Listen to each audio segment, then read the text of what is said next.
quadro Saúde 10 de hoje está todo especial.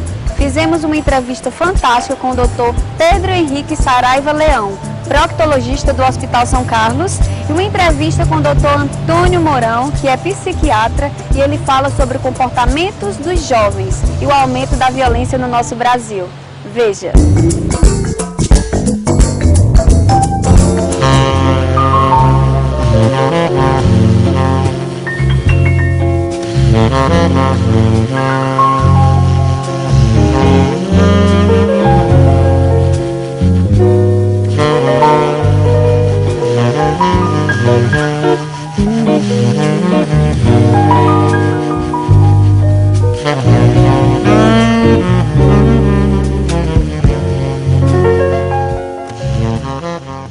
O câncer de colo só aumenta no nosso Brasil.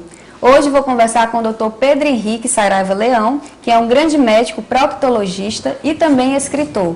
É professor da Universidade Federal do Ceará, da Faculdade Cristos e membro da Academia Cearense de Letras. Tudo bem, Dr. Pedro Henrique? Tudo bem, Cleone. Eu gostaria de começar e perguntar qual a incidência do câncer de colo no Brasil? No Brasil, segundo o Instituto Nacional do Câncer, ele vem logo após o câncer de estômago. Nos Estados Unidos é a terceira causa de óbito por câncer, né? E uma incidência que vem aumentando muito, enfim, mercê de fatores que a gente pode discutir aqui. Quais os sintomas mais comuns? Bem, vamos primeiro às causas. O que surge o câncer? Ninguém sabe exatamente, os doutores não sabem exatamente por quê, mas sabe-se o seguinte, que várias condições são favoráveis ao desenvolvimento de câncer de cólon e reto. Falta de fibra na dieta. O nordestino não come muito mato. Eu digo aos alunos na faculdade, mas professor, comer mato? Sim, comer mato. Alface, couve, cenoura, beterraba, palmito, aspargo, brócolis, vagem, comer laranja com bago, tirar a casca e os caroços, tangerina, pedaço de manga. O mamão é só meio folclórico. A fibra, esse tipo de fibra que não é mencionado, já foi comprovado que ele evita a formação de câncer de intestino, evita apendicite aguda, evita coronariopatia, evita diverticulite, vertículo de Meckel, vertículo que fica aqui no apêndice, no finzinho do intestino delgado, tem nada a ver com a doença diverticular da sigmoide, que é a mais comum. E a diverticulite, essa, quando eu digo diverticulite, eu me refiro ao intestino grosso, principalmente ao colo esquerdo, onde é mais frequente, é uma doença antiquíssima.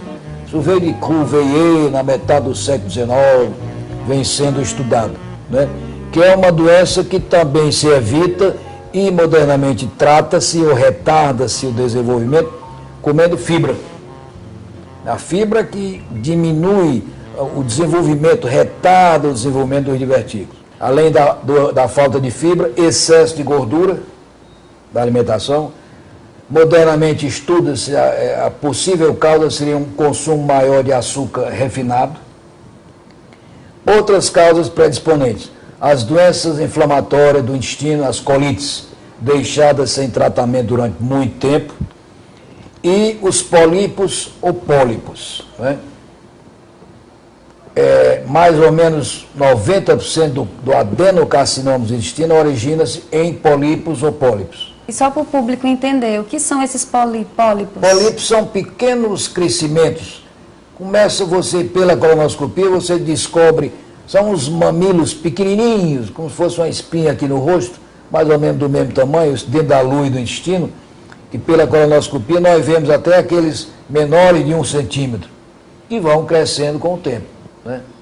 Esses são os pólipos que são considerados lesões pré-cancerosas, de cólon e reto.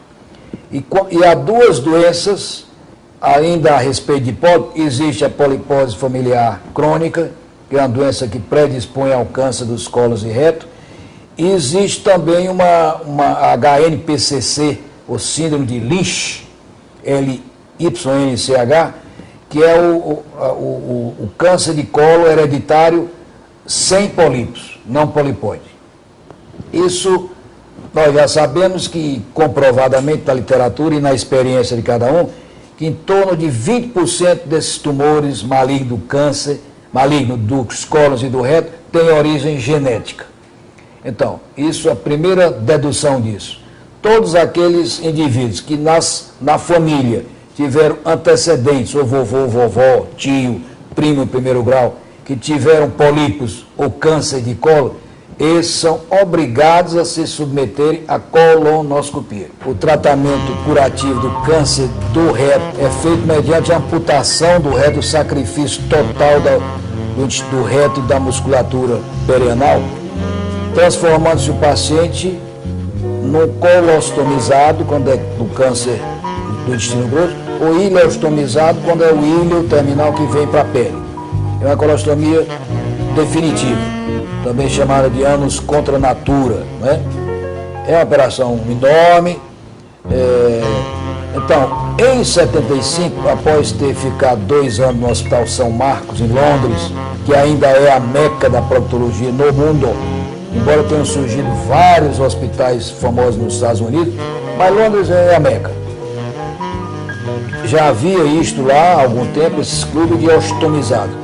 E eu trouxe essa ideia para cá e aqui em Fortaleza, criar pela primeira vez. O cearense gosta muito de pioneirismo, né? Não sei se é uma teimosia nossa, enfim.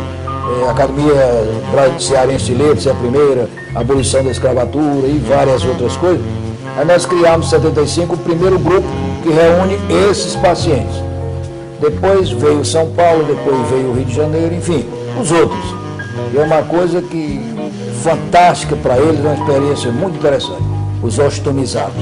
Os epitélios que cobrem o colo uterino são aqueles mesmos que revestem a junção anorretal.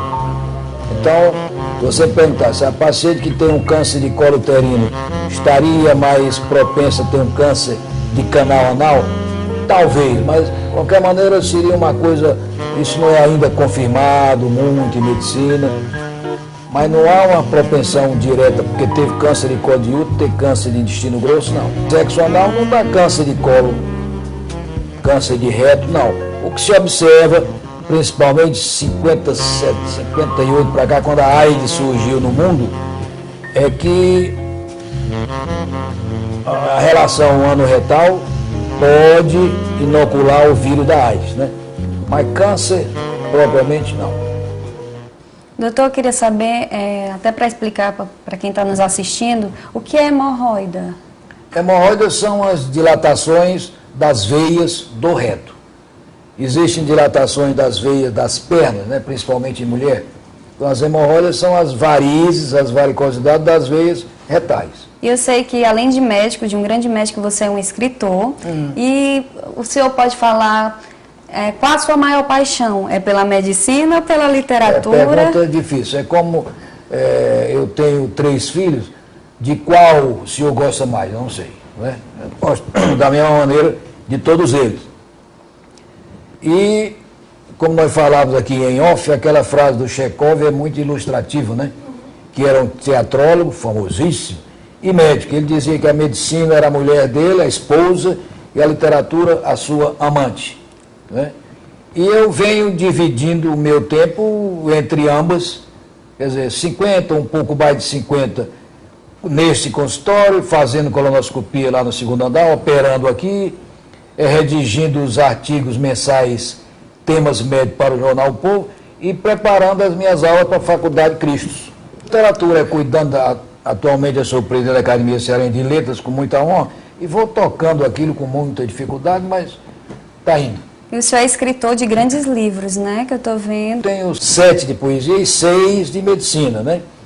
Desses 6, 3 são adotados como livro de texto na Faculdade de Medicina da UFC. E esse aqui recebeu o prêmio da Secretaria de Saúde do Estado, como melhor trabalho científico, né, na época da sua publicação, que foi em 84. Câncer nos colos e no reto, mesmos e outros aspectos, abolindo certos mitos e dizendo o que se conhecia até aquela época sobre essa doença. E sobre as hemorroidas, né? Coincidíssimas, né? Fatos e ficções. Há muita ficção, inclusive há um folclore enorme.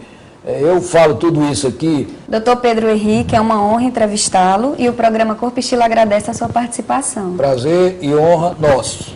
Estamos aqui sempre às ordens.